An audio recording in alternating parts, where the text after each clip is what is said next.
All right, Grace, it's 1 o'clock. You want to get us started?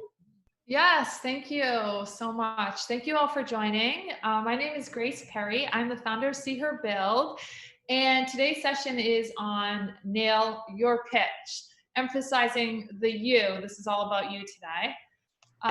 So with that, we'll get it kicked off.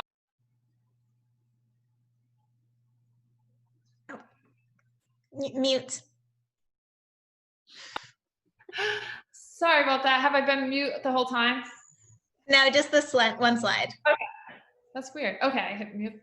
So thank you to the sponsors. I wouldn't be here if it wasn't for all of you. Thank you to Women in Cable and Telecommunications. Thank you to Breaking the Glass, Visual Rail for providing all the graphics and beautiful presentation, and See Her Build, which I am the founder of the organization to help more women and help diversity and inclusion programs in high growth organizations. So quickly, we'll introduce our panelists. Besides being a founder of See Her Build, I also am an award-winning sales and pitch coach. So very excited to be here to work with you today. And now let Elizabeth and Ashley introduce themselves. Hi, everyone. I'm Elizabeth Lamb. I'm the partnerships manager for Breaking the Glass. We are a women's career initiative and diversity inclusion program founded by Computer Futures. Computer Futures is a contract technical recruitment company, but I'll let Ashley talk more about that. But what we do at Breaking the Glass is we work as a client service to partner up with other tech companies and organizations like Women in Cable Tech to develop personalized and customized programming for their members. And so it's been a lot of fun. Last summer, we did a 3-part leadership series with WICTRM as well. And then we also have a couple of programs coming up with y'all in October and November. So keep an eye out for those as well. I'll be chatting in some resources throughout along the way, but I'm gonna go ghost for the rest of the session and let Ashley and Grace lead you through this amazing presentation. Mm-hmm. Thanks, Elizabeth. Hi, everyone. I'm Ashley. As Elizabeth alluded to, I'm a recruitment consultant for our company, Computer Futures. So essentially I help my clients such as T-Mobile, Home Depot, and Charter connect with the IT talent that they're looking for, and subsequently help drive any D&I initiatives that they're hoping to attain within their teams as well. And I'm excited to be here. Great, thanks. Okay, let's kick this off. So the why for all of us is all about you. We want this to be engaging to you. So this is all about how we can promote new ideas for you, how you can communicate better and present better. This will also foster greater teamwork within your organization. And lastly, to encourage more positivity, because as we all know, living through this pandemic, we need to be optimistic and positive to really be successful. So today's agenda will be, I will set the groundwork for how to have a strong attitude and mindset to really handle stress, because as we know, we're going through a lot of stressful times. Then we'll focus on nailing the pitch in terms of 3 different lessons. So first, creating a vision. Second, formulating that into a story narrative. And thirdly, the 1-2 punch of bringing warmth and personalization into your pitch. We'll allow for Q&A, and we're going to open up between lessons to chat. So as Elizabeth indicated, we really would love some questions and feedback from everybody who's participating. Lastly, it's all about you. So we're going to share the slides and allow you to participate in a pitch contest after this session. So we're going to give you the tools to be successful. Send us a recorded pitch, and we're going to have contest winners as well as ability to network with each other after the event. So Oprah Winfrey, Sarah Blakely, and Serena Williams. These are top performers, presenters, businesswomen, top athletes. What is the common thread that they bring to the table that they can really perform under stress? I think this is important to talk about when we are learning how to pitch, because it's stressful to put ourselves out there. It's stressful to try to initiate a new idea within our company or go for a promotion. So what we want to do is understand how top performers are successful. And someone like Oprah or Sarah or Serena, they are constantly getting out of their comfort zone. So what you need to understand to be an excellent presenter is you will be uncomfortable initially and it'll be a little stressful, but that's the only way that you get to high performance. The other aspect of staying in a high performance or in the zone for pitching or for promoting yourself or promoting an idea is to remain in the moment. It's very easy to allow your mind to worry about mistakes or outcomes, but actually to perform at peak, you want to be in the moment, so you don't want to allow yourself to think about the outcome. You just focus on the goal. And when you do that, what you allow yourself to understand and you start to realize is that stress is a healthy thing, and to not go overboard. You have complete control by not allowing yourself to get out of the moment. So with that, we're going to get out of our comfort zone and allow Ashley to be role playing through the lessons. And what I ask the audience to think about and to do is to jot down ideas during these lessons so that you can start to equate some of the actions that we're promoting into a plan for yourself. So the first step is creating a big vision or a big goal. So we'll start with Ashley's idea. So Ashley, tell me about what your huge vision is for yourself. Yeah, my personal goal that I have for myself for the remainder of 2020 and going into 2021 is to move into a people management role, which is a huge leap for me because it's never, I've always been an individual contributor, so it's not anything that I've ever set for myself. Yes. So this is a very interesting perspective. A lot of us want to go for a promotion, but we might hold it back. This is the first thing. Congratulations for getting out of your comfort zone. Now, tell me about how you're going to map a plan in accordance to the people and what you see as the necessary actions to, formalize this into the ability for you to promote yourself for this position. Yeah, I'm in a more sales-based position. So I'm fortunate in the fact that I do have my key performance indicators, such as the number of client meetings I need to hit per month, sales quotas I need to hit on like a fiscal quarter and things like that. So I have a little bit more of like a clearly defined numbers that I need to hit in order to be considered for a promotion. Okay, that's awesome. So this is exactly what you should think about in the audience. So the data and metrics surrounding what you're trying to position is the value proposition. So just as I indicated when I started this session, that this is all about you. When you go for a promotion, even though you're promoting yourself or your idea, it's actually about your audience. So you need to frame that with a plan, and that takes us to step 3, which is the execution aspect. So once you have a value framework, which in this case is Ashley's KPIs for sales numbers, different metrics that she can indicate and drive value in terms of position herself, then you want to map it towards the corporate vision and the corporate strategy surrounding that promotion. So let's talk about that in terms of, preparation for not only getting the, qualifications, but how you're going to communicate that. Tell us about how you're putting together a win-win plan so that you feel prepared for that meeting. Yeah, sure. Well, I have my direct manager, so I got with him because he works with me on some of the goals that I have for myself, for both personal and professional. And we identified that while he's a champion, he's not actually the decision maker. So the decision maker would actually be my senior director, who's in charge of growing the footprint and profits within our strategic accounts. So he's the person that I would need to be able to demonstrate value to, that, it would be a necessity to move me into this role in order to help him achieve the mission that he's looking for his team. Okay. That's perfect.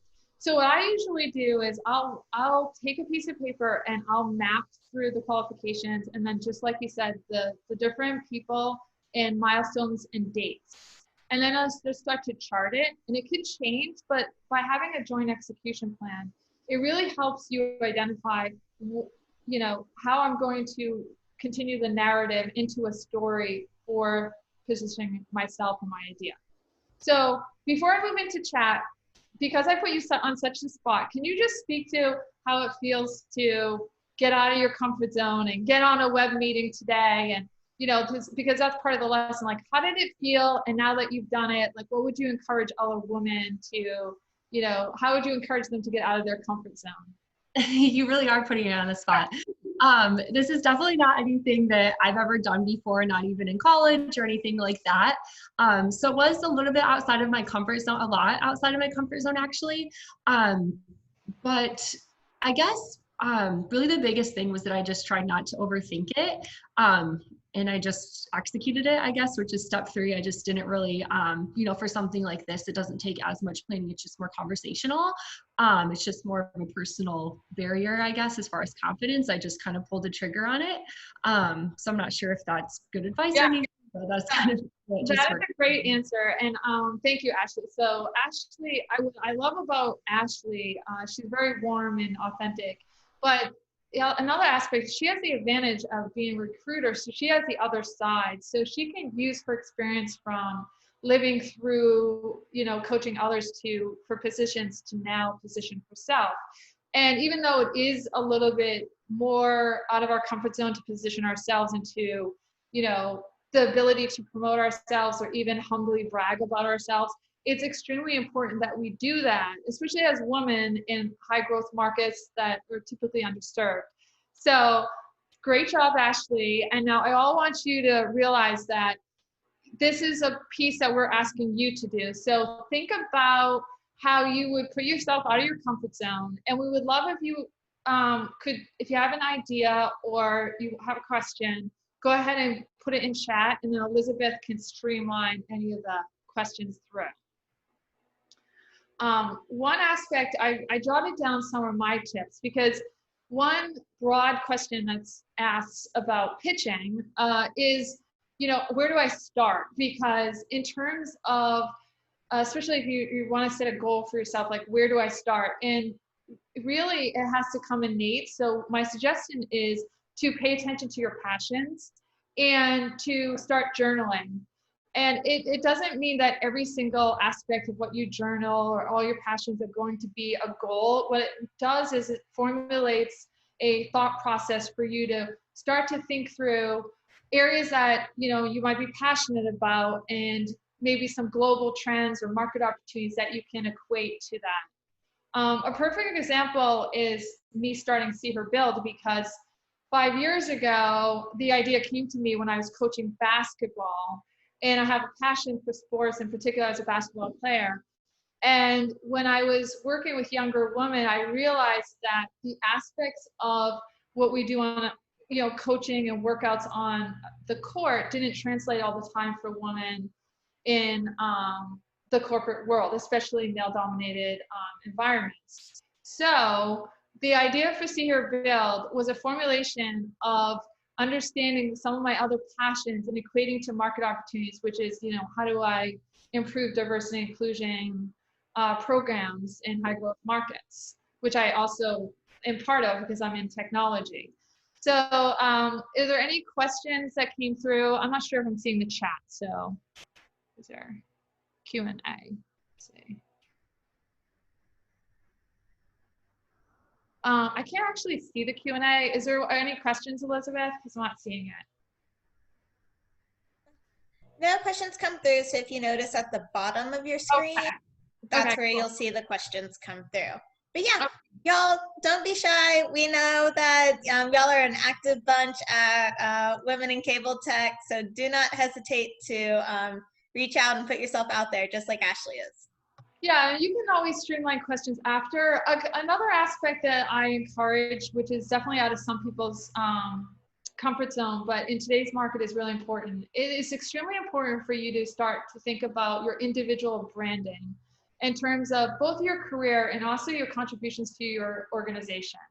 So especially during the pandemic, when we all have been virtualized, having a digital presence, a digital brand is not only possible for all of us because we're on social media, but it's also very important that we start to understand that voicing our authentic perspective is extremely valuable to our organization.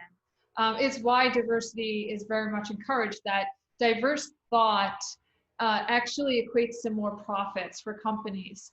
So one way you can do this without, too much out of your comfort zone is just start blogging on LinkedIn or other social sites, or just curating interesting content. So just being aware of things in the industry and curating and posting on social media.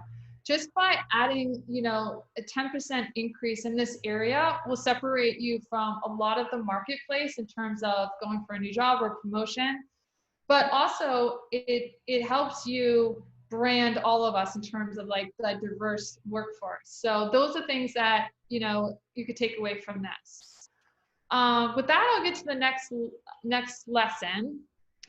So practicum 2, lesson 2 is about pulling the story together. And this is, a lot of people struggle with this because they'll have a great idea and then they can map a plan or outline, but then how do you narrate that in a way that's meaningful and also data driven in terms of the metrics and value.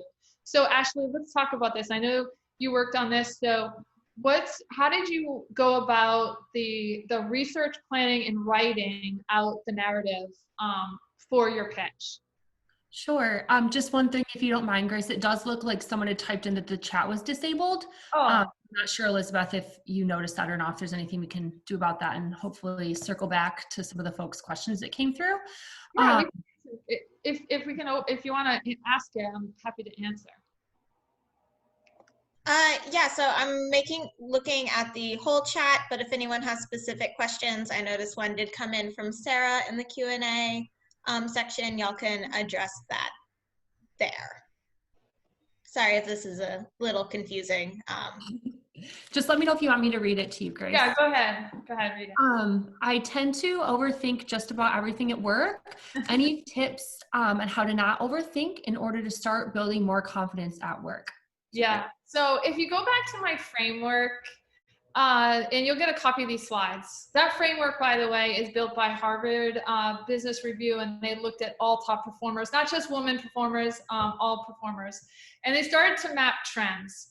So the thinking part is you're not being in the moment. If you're thinking, you're probably thinking ahead. So that's your overthinking aspect. And that's where we might start to doubt ourselves and start saying, what if I make a mistake? Or what if I don't get the job? It's like, well, you might not get the job, but you still want to do the best you can and perform the best you can do.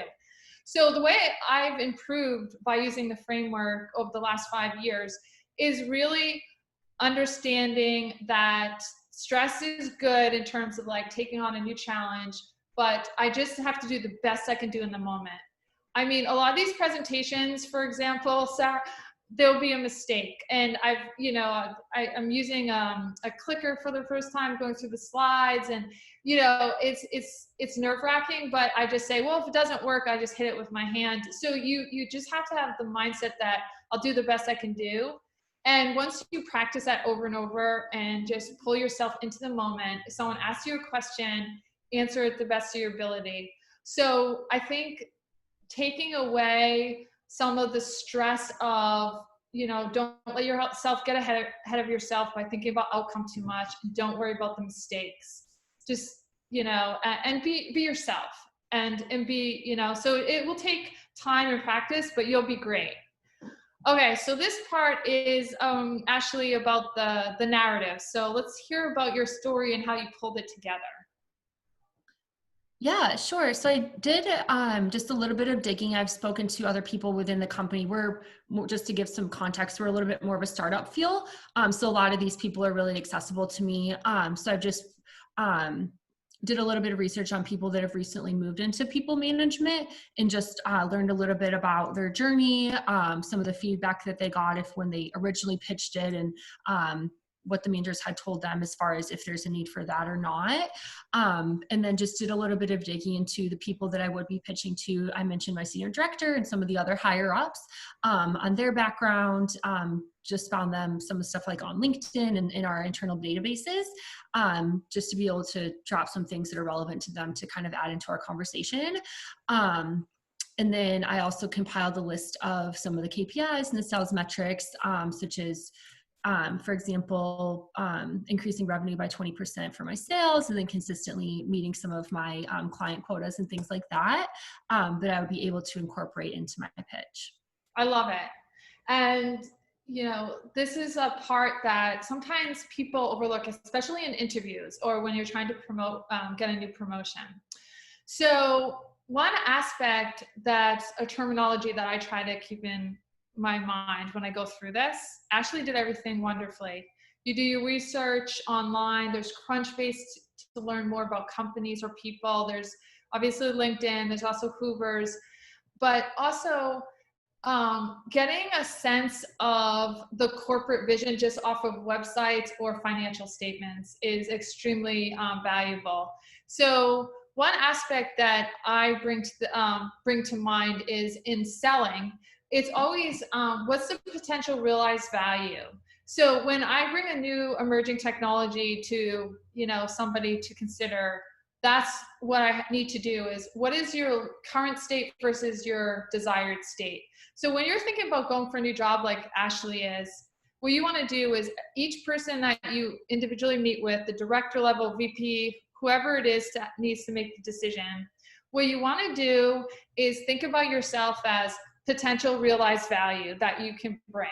And the metrics are very good for that because, you know, 20% increase year over year, my ability to get over 120% of sales and, you know, equating that is extremely important and it gives you the competence. The personalization aspect is when you are sitting there and you feel as if, even if they're not your friend, you know, you work with them, maybe they are, treat your audience as your friend. Like you're meeting for coffee, because that allows you to be more authentic and also it allows you to personalize. So the aspect of personalizing towards them, you can find out their interests through, you know, maybe they have a Facebook page or something where you can connect the dots, or LinkedIn. It's always good to know where they went to college or what they studied, so you can start to personalize. And that's where people will not only love the credibility of the value proposition you have with the metrics, but that you would be somebody that they want to work with, that you're enjoyable, that you're likable, all of those aspects. So great job, Ashley. And with that, we're going to go to tips and discussion. I know it kind of put you on the spot. So as people are thinking about what they want to ask about the writing, I'll just give some tips. It's very difficult to be concise during an interview or pitch. And so one big tip is to memorize key points. So today I had 3 major points, 3 major lessons, practicums that I was covering. And I made sure that I was hitting on the aspects of those 3 so that you, the audience, will remember, and then you can start to connect the dots after the session. When you're meeting with people, you should think of 3 key themes that you want to, you know, enable or empower your audience to associate with you or your idea. And that will, you know, make you more successful in terms of driving home a concise message. Practice makes perfect. Well, I don't like to say perfect, but practice is important. And I always think about, as a basketball player, when I was in 2nd grade and started basketball, I had to do layups. When I was in college and the captain of the basketball team, we always started with layups. A lot of things don't change to be great. So you need to remember that. So very specific things, like very strong writing, just, you know, understanding basic grammar, having short sentences so that you hit key points. Those aspects are what you want to keep consistent and actually practice so you become a really strong communicator. And then the last piece, which I think is extremely important to all of us, is the being authentic. And that first slide, when I talk about women who come into their own and become great leaders and become great performers, they are all very authentic people. they arrived at different points in their life where they were very true to themselves so that they could perform at the level that they do. And not that I'm suggesting any of us should go try to be Oprah or any of those top performers. What I'm suggesting is we can learn from very successful people that the authenticity of, you know, what we bring to the table is extremely valuable.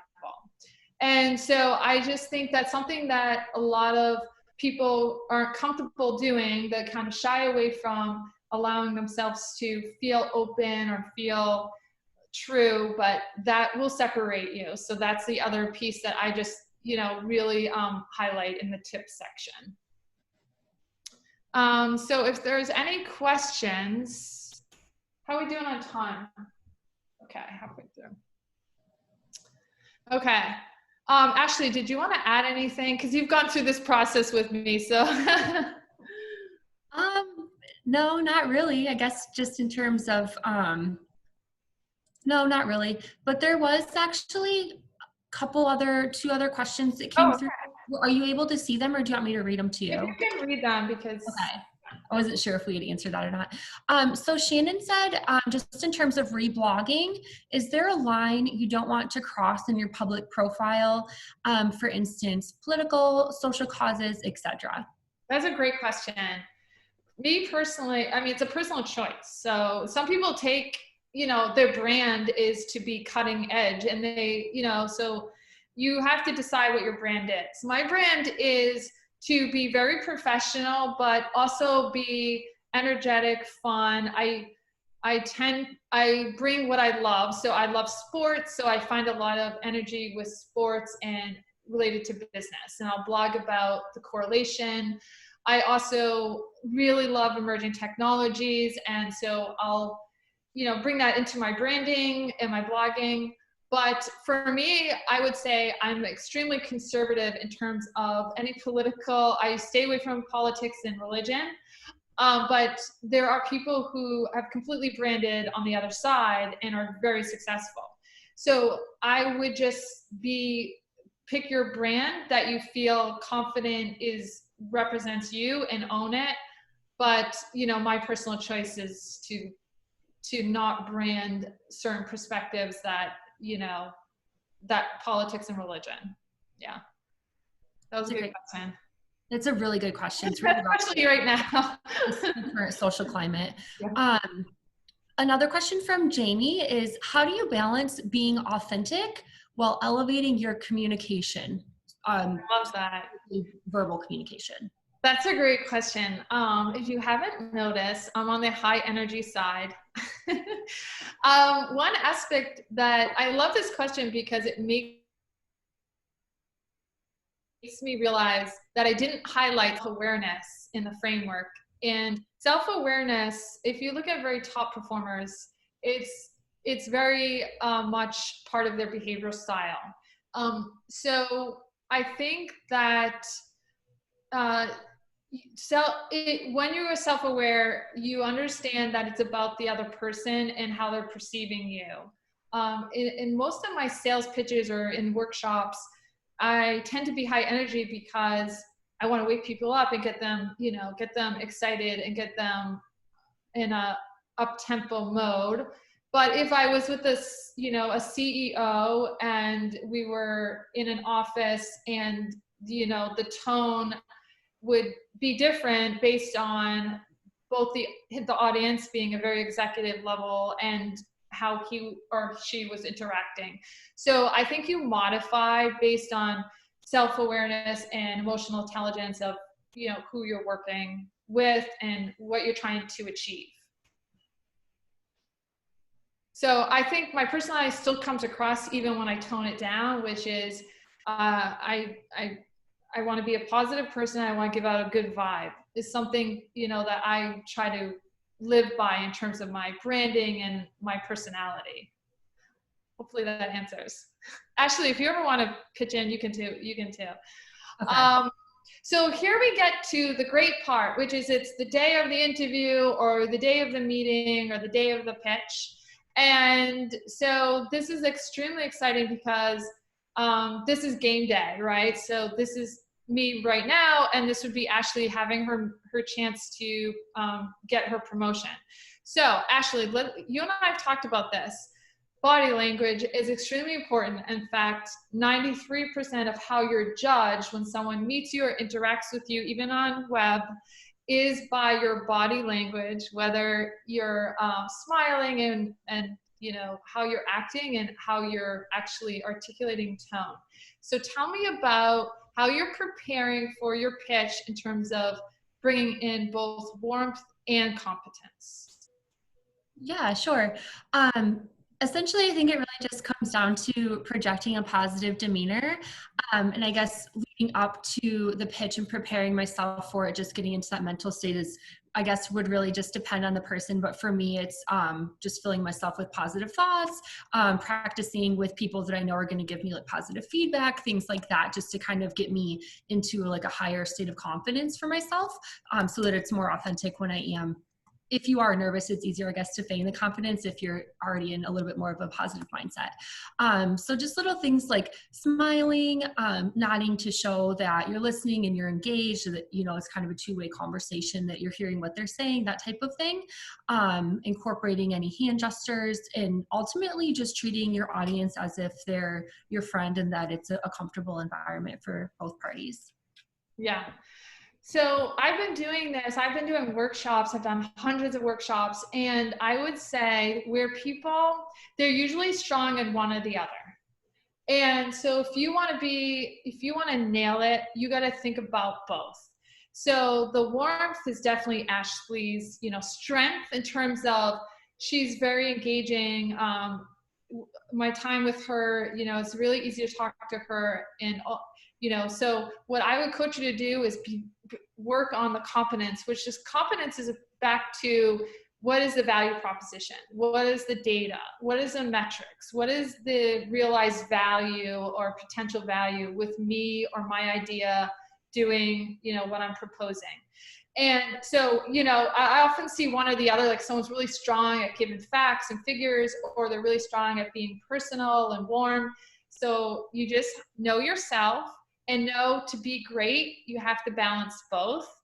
I would say I'm more the warmth by natural design, and I have to reinforce and remember to bring in, you know, the 93% and the other facts that are important for people to think about and to walk away with.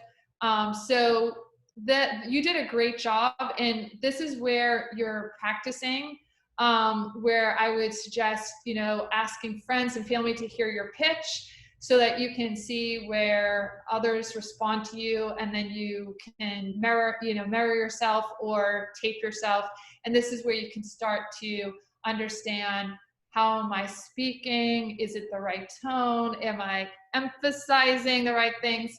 So you can get a way of that. And my coaching for physical presence is just, you know, be aware that people respond to, you know, leaning in when you want to get their attention, especially on web, since we're all doing these web meetings. It's just really important. And some of the aspects for presenting, if you have the opportunity in person, it's really important to use your hands. Like Ashley was saying, we tend to might hold back or put them in our pockets, but it's actually keep them open and keep them close, you know, towards who you're speaking with at different times, and lean in, and the smiling and the eye contact, and, you know, being, you know, strong and confident. So all of that is extremely important. So I'll allow questions to come in. I'll just, you know, highlight a couple tips. I think this probably is the area that most people want to work on, is how is my physical presence in terms of interacting.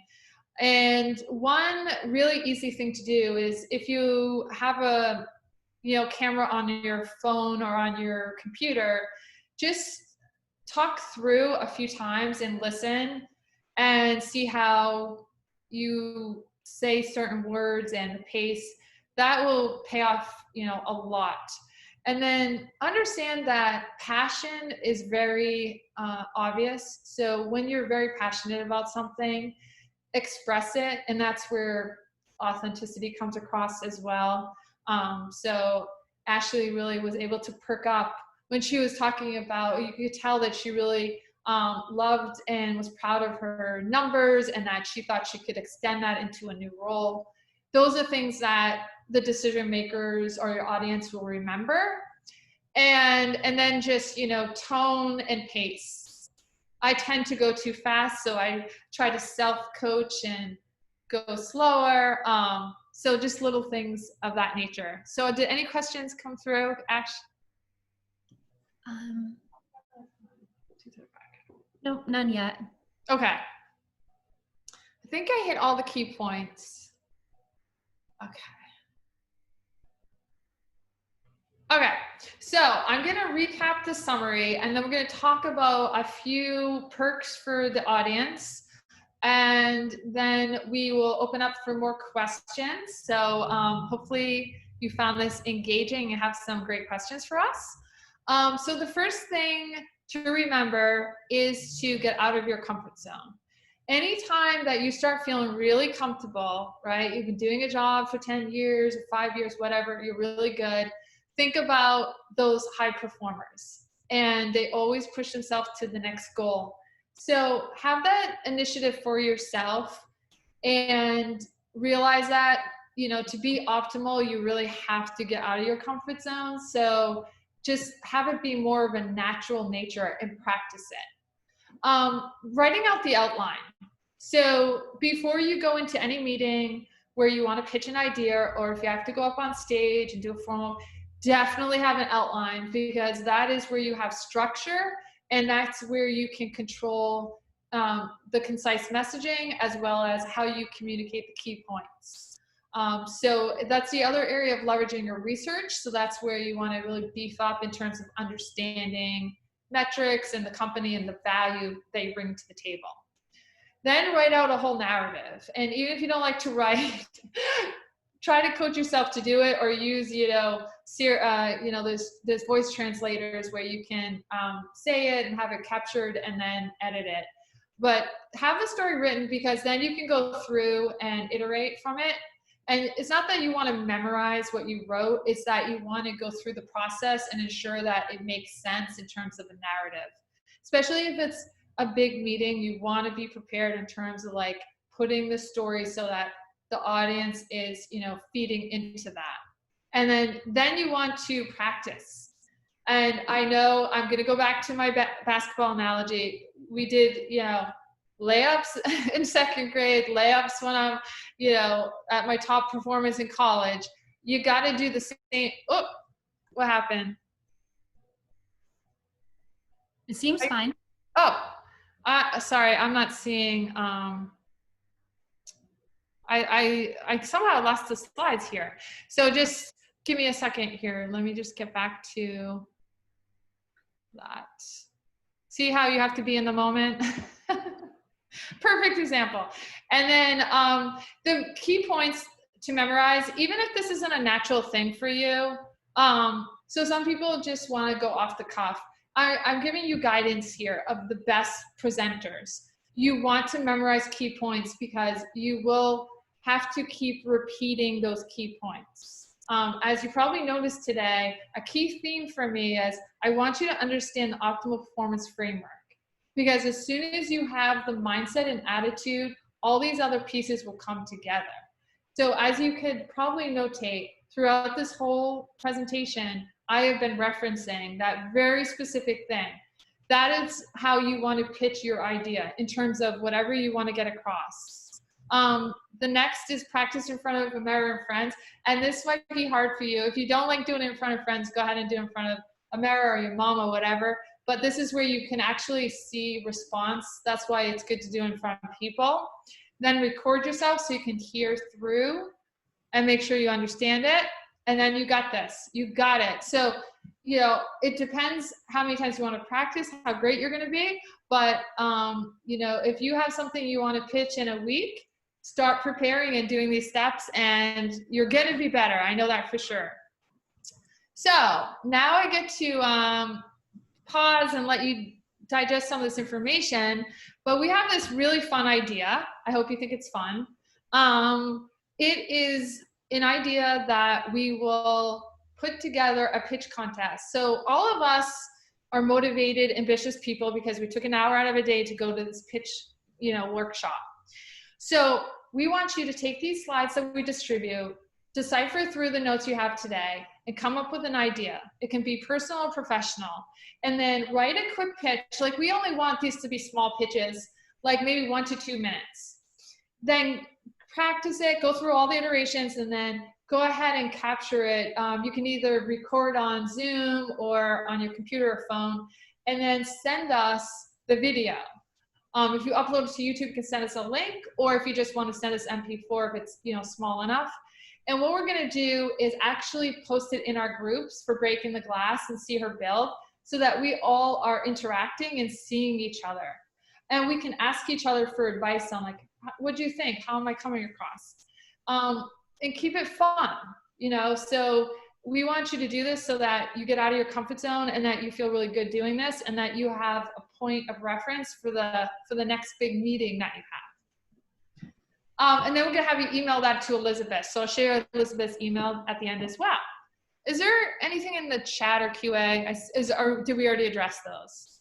Because I see something popping up. Oh, this is a really good one. We have an anonymous question, Okay. and I'll read it here. I've had several interviews and have been trying to change my career for about 4 years unsuccessfully. One skill I am trying to gain understanding of is reading my audience as I am delivering my pitch. The struggle is compound, nerves, unknown people, environment, really wanting to work for that company, and the importance of succeeding in my interview. What could you share that would help me negate some of my struggles in order to better focus on the interview environment and pick up their cues, since this would let me better adapt to them, increase my likability, etc., to increase my chances? It's a really good question. That's a really great question. And I guess it's a great question because we really didn't hit too much upon how do I change, like, basically how do you adapt to who the audience is. Well, Ashley, you're a recruiter. I mean, you might have some tips here. Do you have something that comes to mind in terms of? Yeah, well, I think you really hit the nail on the head when you said doing a little bit of research ahead of time. It's not weird if you look them up on Facebook or especially LinkedIn, go back to some of their recent activity and see if they've liked or shared any posts that you might be able to kind of like drop in your conversation if you have any similar interests. You mentioned like going to college, things like that, which seems so minute if you're going for like this huge goal of going for a job, but really it's just like adds that level of personability. And if you can even have just like a 1 or 2 minute conversation on this topic that's not related to the interview or whatever it is, it breaks the ice and already makes you feel like you're more at level with that person, like you're not speaking up to them. It makes them more relatable, I guess. So I think that's a really good tip for trying to calm the nerves. And then also another thing it's harder now that everything's remote, but in person, kind of like mirroring their body image a little bit. So if they are like really leaning forward and like speaking with their hands, you don't want to be like sitting there stiff, like just being a little bit more relatable as far as the body language too, I think goes a long way. I love it. I'll just talk to one point. You hit all the key points, Ashley. Good job. So one thing that you brought to mind is transition. And so transition is about looking at current state versus desired state. And so what I would suggest is you take a piece of paper and put an overview of qualifications from a very specific, the new transitional role you want. And you can just Google whatever that job title is, and they'll have qualification, job description. And you just list all the qualifications they're looking for in one column. In the next column, put down your experience that equates to that. So the qualification, for example, if I want to be VP of sales, I actually haven't been a VP of sales yet. They would probably put a requirement like you have already 5 to 10 years VP management experience. Well, I don't have that. How do I get that first experience?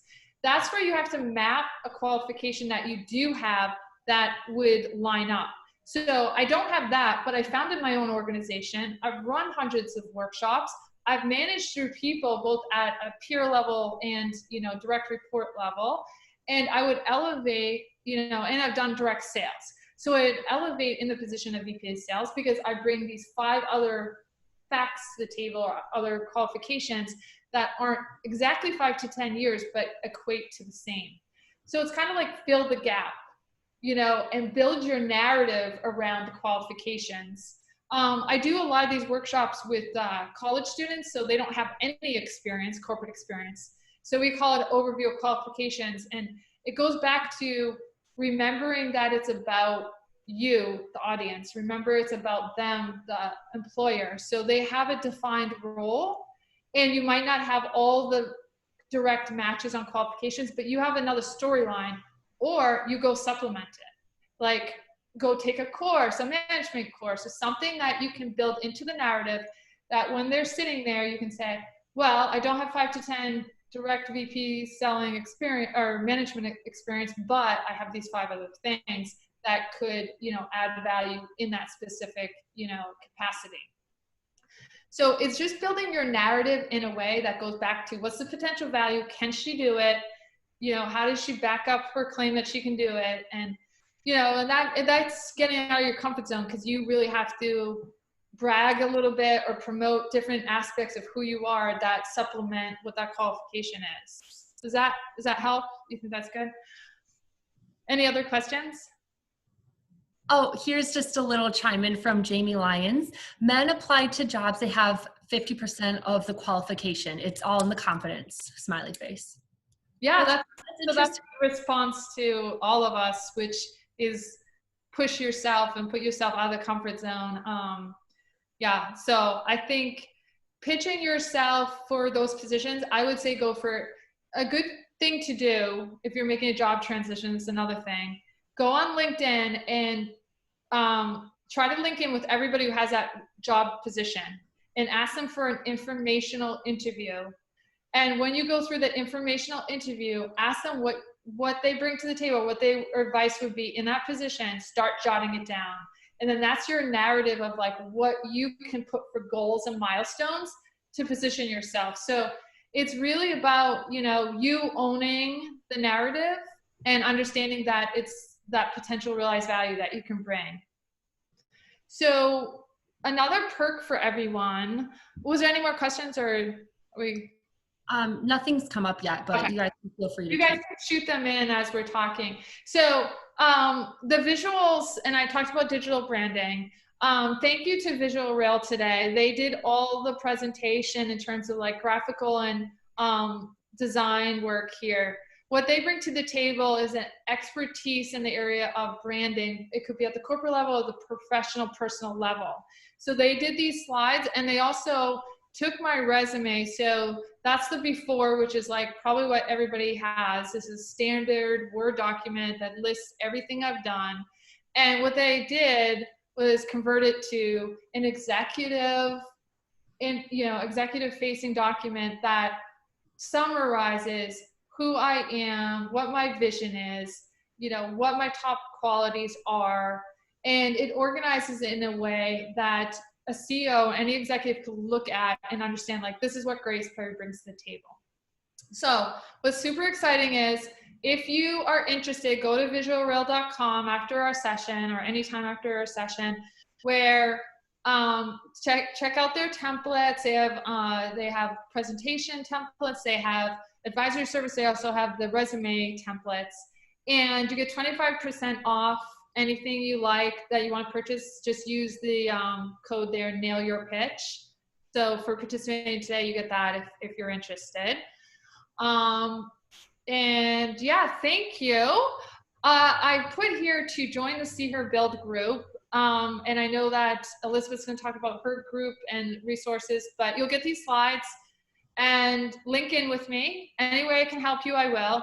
And definitely join the See Her Build group, and we can, you know, network that way as well.